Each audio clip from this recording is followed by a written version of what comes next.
Bonjour tout le monde et bienvenue dans Lecture du mois, l'émission qui parle des mangas que j'ai lus durant le mois en cours. Donc là on va attaquer la première partie des lectures du mois d'avril, la petite pile qui est ici, et on commence tout de suite avec des tomes de Glénat. One Piece tome 86. Alors ce mois-ci j'ai pas acheté les deux éditions, je me suis dit bon on achètera le tome classique plus tard. J'ai pris donc juste le tome spécial 20 ans.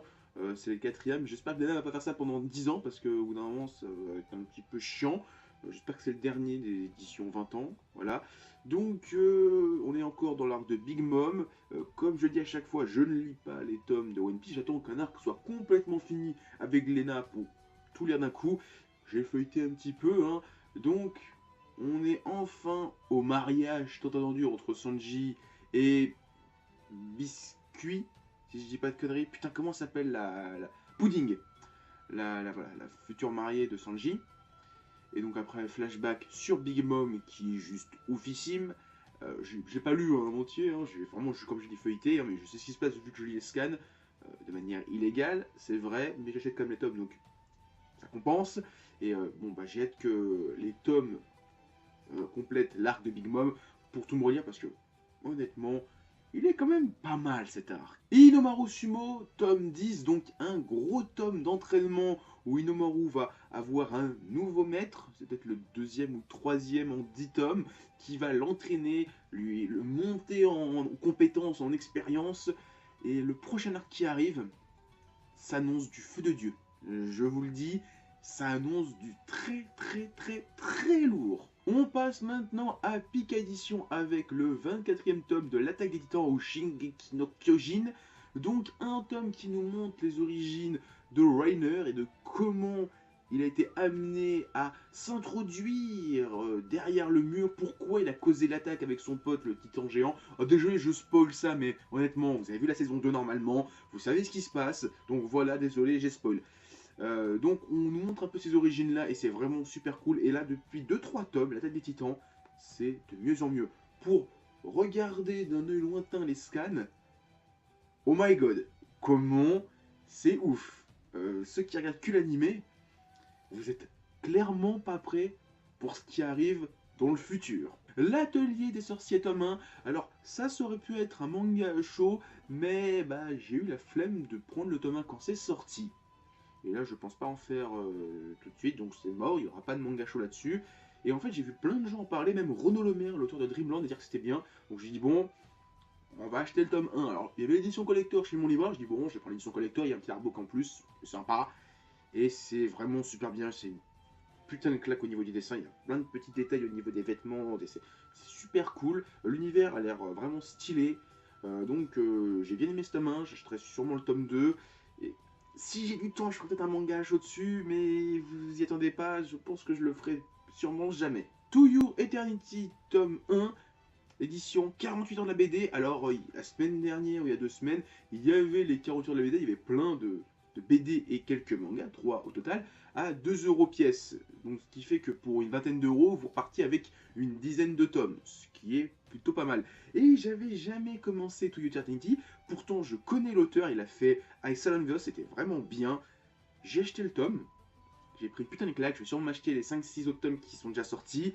Euh, les 48 de la vidéo sont déjà finis, mais j'ai cru comprendre qu'il y avait encore des tomes trouvables dans des FNAC.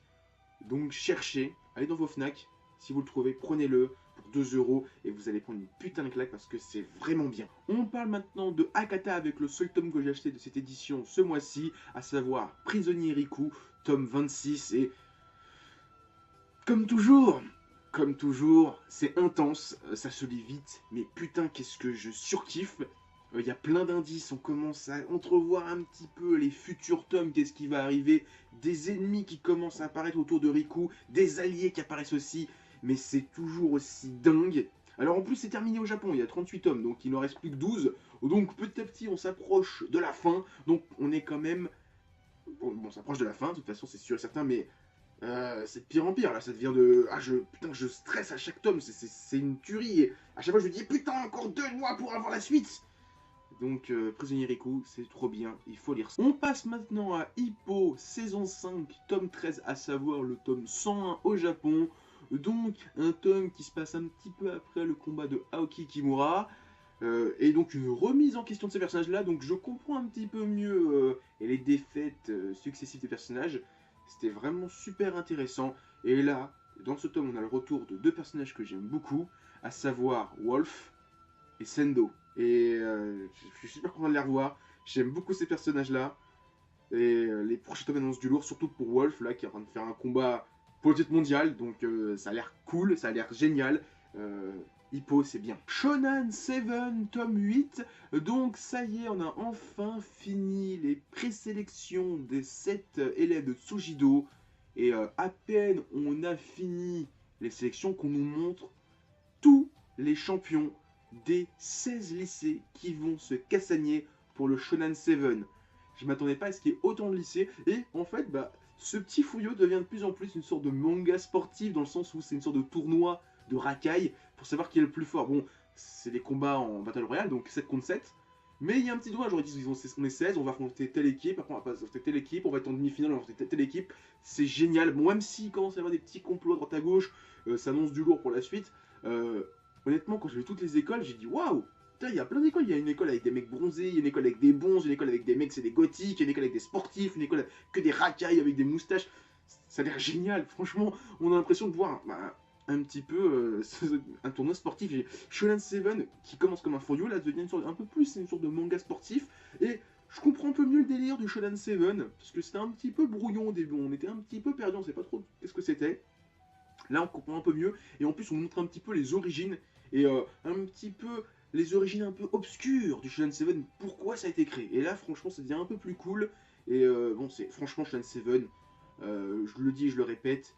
Excellent Furio, honnêtement. J'espère que ça va relancer le genre en France. Et les gens vont kiffer. Ils vont dire ah putain, il nous faut plus de Furio. J'ai cru comprendre qu'un ancien de Tomcam voulait créer l'édition chez eux exclusivement Furio. Il faut que ça arrive chez nous. Parce que le Furio, c'est un genre un petit peu bizarre, un petit peu... C'est voilà, pas un truc qu'on a l'habitude de lire, mais qui est vraiment super cool à lire. On parle maintenant des éditions Kiun avec My Hero Academia tome 13. Donc l'arc commencé durant le tome 11-12 se conclut. Alors je pense que la saison 3 qui commence Shaden va se terminer dans ces eaux-là. Donc moi qui gueulais dans ma vidéo bilan, j'espère que ça va pas rattraper le manga, l'animé. Non, je pense que l'animé, la saison 3 va s'arrêter dans ces eaux-là. Un arc de ouf, une fin de tome de ouf, je m'attendais pas à ça, et ça annonce encore plus de lourd avec les méchants qui vont encore revenir. De toute façon, il y a bien un arc sur deux, donc sans surprise. Mais comment dire, je m'attendais pas à cette fin de tome. Si ça on l'a dans la saison 3, les mecs qui regardent que l'animé, vous allez hurler. Il y a un truc dans ce tome, j'ai hurlé, je m'attendais pas à voir ça. Et c'est juste oufissime. Là, c'est My Hero Academia, c'est dingue. Là, franchement, les gens disent ouais, c'est surcoté. Non, c'est pas surcoté. Là, tu lis ce tome-là, tu kiffes My Hero Academia, tu surkiffes encore plus ta race, My Hero Academia. Black Torch, tome 2, donc après ce second tome, je peux dire une chose, l'auteur touche Chabi au niveau dessin, c'est une dinguerie. Bon, il y a des personnages qui apparaissent un petit peu stéréotypés, hein, notamment le mec à lunettes. Ça fait un petit peu le stéréotype du mec à lunettes, premier de la classe, faut pas le faire chier, il aime l'ordre, les règles. Ouais, ça on l'a vu dans plein de mangas, mais à part ça, il y a un petit fight qui est coolissime, et à la fin, avec les lotus blancs, une petite remise en question des personnages, un petit peu de background qui étoffe le trio de personnages, qui est franchement stylé. Et alors c'est marrant de voir un trio de ninjas. Parce que bon, un trio ninja, ça rappelle forcément Naruto, mais quand tu regardes un peu les personnages, il y a l'air aussi d'avoir des ressemblances, surtout au niveau du mec à lunettes, qui a un peu un passé à Sasuke. J'en dis pas plus. Golden Kamuy, tome 10. Alors, l'animé est disponible sur Crunchyroll, si je dis pas de conneries. Faut regarder l'animé, même s'il y a un peu de 3D un peu chelou pour les ours et les loups. Le reste, c'est quand même bien stylé. Golden Kamuy, c'est une bonne cam, c'est un bon manga, ça va être un bon animé, je pense, j'espère. Donc ce tome 10, on suit quand même pas mal d'intrigues avec Fujimoto qui veut récupérer le roi de l'évasion, on suit tous les autres personnages qui sont à droite à gauche, il y a beaucoup de protagonistes maintenant, qui sont tous un petit peu à droite à gauche dispatchés dans Hokkaido. Ça devient un petit peu dur à suivre un peu toutes les intrigues, même si bon, l'auteur se concentre quand même sur Fujimoto, on suit 2-3 autres intrigues de temps en temps, mais le fil rouge ça reste quand même Fujimoto et ce qu'il veut faire. Mais c'est vrai que des fois, quand je vois les personnages secondaires, je dis attends, qu'est-ce qu'ils faisaient eux déjà? Je sais plus. Et bon, bah, je me retrouve un peu perdu. Je suis en train de me dire oh là là, attends, qu'est-ce qu'ils voulaient faire? Donc, je suis leur histoire sans vraiment savoir ce qu'ils voulaient faire à la base. Donc, bon, Fujimoto ça va, les autres, je suis un peu perdu. Mais ça reste super bien. Golden Kamuy, génial. On est quasiment à la fin avec Casterman et le dernier tome de Area 51 ou Area 51. Et je m'attendais pas à une conclusion pareille. Waouh, j'ai surkiffé cette fin. Alors je voulais faire un Monsieur Manga se présente sur Area 51 ou Area 51 après la fin de cette série. Je pense que je vais attendre un petit peu. Que la hype de cette fin de série soit retombée, me relire toute la série et j'en parlerai. Donc, peut-être pas cette année, sûrement l'année prochaine, je parlerai de Area 51. Je m'attendais pas à une fin pareille. Alors, un peu déçu sur un personnage, je m'attendais à une intrigue un peu plus importante pour lui. Alors, c'est Susanoo, je pensais qu'il serait un peu plus important. Finalement, il m'a un peu déçu sur la fin. Mais il faudrait que je me lise un petit peu la série pour dire si il y a des trucs un peu bizarres ou pas. Parce qu'il y a des intrigues, j'ai l'impression qu'ils sont pas finis, mais peut-être que c'est moi qui les ai oubliés. Mais Area 51, que ce soit au niveau du dessin ou de l'histoire, j'ai surkiffé. Ça faisait longtemps qu'on n'avait pas parlé de Taniguchi. Alors, il y a un an, je disais, j'achèterais un Jiro Taniguchi par mois. J'ai fait ça pendant 2 mois, après j'ai arrêté. Donc là, je m'y tiens. Tous les mois, un tome de Jiro Taniguchi rejoint ma collection. Et donc, je recommence avec Les Rêveries d'un gourmet solitaire. Donc, qui est la suite de Un gourmet solitaire, ou les histoires d'un gourmet solitaire. Enfin, un truc avec le gourmet solitaire. Où on suivait un commercial qui dans chaque chapitre, faisait son boulot. Après, il est dans un resto, il bouffait, il disait c'est bon, j'aime bien ça, et c'était la fin du chapitre. Et c'était ça durant tout le tome. Il n'y avait aucun fil rouge, c'était juste un mec qui bouffait. Et ce second tome, eh bien, vous n'allez pas me croire, mais c'est encore un mec qui bouffe dans des restos. Voilà, c'est tout. Mais c'est putain de génial. Franchement, je surkiffe.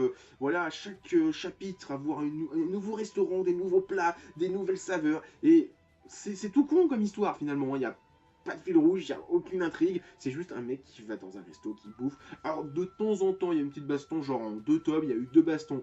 Genre, dans le tome 1, il y a un mec qui, tout en train d'embrouiller son serveur. Et donc un patron qui embrouille son serveur. Un mec dit arrêtez de vous embrouiller. Et il se bastonne. Ça dure 2 pages. Et là, c'est pareil. Il y a un mec qui force son collègue à dire ah, bois. Et il dit arrêtez de le faire boire. Il fait quoi, tu veux te battre?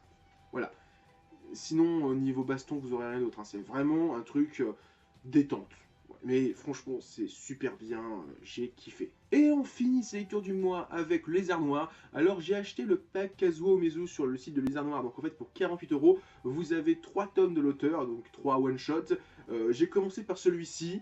C'est le premier qui m'est venu sur moi. Je dis tiens, je prends celui-ci. Alors que c'est le plus récent par rapport aux 3 autres œuvres, hein, qui sont La Femme Serpent et le je sais plus quoi maudit, ou le je sais plus quoi, enfin, c'est des histoires d'horreur. Donc c'est une sorte de compilation d'histoires de l'auteur. Donc j'espère que les autres tomes sont pas comme ça, on verra. Et j'aime bien. Bon, les histoires sont pas toutes folles, il y en a certaines qui sont vraiment cool. Le dessin est vraiment très old school. Et j'ai cru comprendre que c'était un petit peu le maître de l'horreur avant Junji Ito. J'ai fait une vidéo sur Spiral, si vous connaissez pas, allez la voir. Et j'aime beaucoup. Et j'ai pas tout, il y a des histoires, j'ai un peu moins accroché, d'autres que j'ai vraiment beaucoup aimé, notamment celle sur la couverture qui est vraiment super stylée. Et normalement, après, je vais sûrement me faire l'école emportée. Et après, je vais attaquer The Shingo. Vu que c'est pas encore fini, bon, je prends mon temps pour The Shingo. Là où l'école emportée, il y a 6 tomes, c'est fini, c'est chez Glénat. Je me prendrai ça aussi. Et non, franchement, Kazuo Mizu, pour l'instant, au niveau du dessin, j'aime beaucoup. Au niveau des histoires, dans le site. De toute façon, le mois prochain, ou dans les prochaines vidéos, lecture du mois, je parlerai des 2 autres mangas que j'ai pris dans ce pack, que j'ai pas encore lu. Et je vous dirai si j'aime beaucoup ou pas. En tout cas, ça, j'aime bien, c'est sympa. C'est une compilation de petites histoires, donc ça passe plus facilement qu'une grosse histoire d'horreur sur 200 ou 300 pages. Et voilà, c'était mes lectures du mois d'avril, enfin la première partie de mes lectures du mois d'avril. Donc maintenant, on va se quitter. Mais avant ça, mettez un pouce bleu, laissez des commentaires, partagez la vidéo sur les réseaux sociaux. Il y a mon Facebook, mon Twitter et mon Discord dans la description. Et moi, je vous dis à plus, continuez à lire des mangas et à regarder des animas. Allez, ciao tout le monde!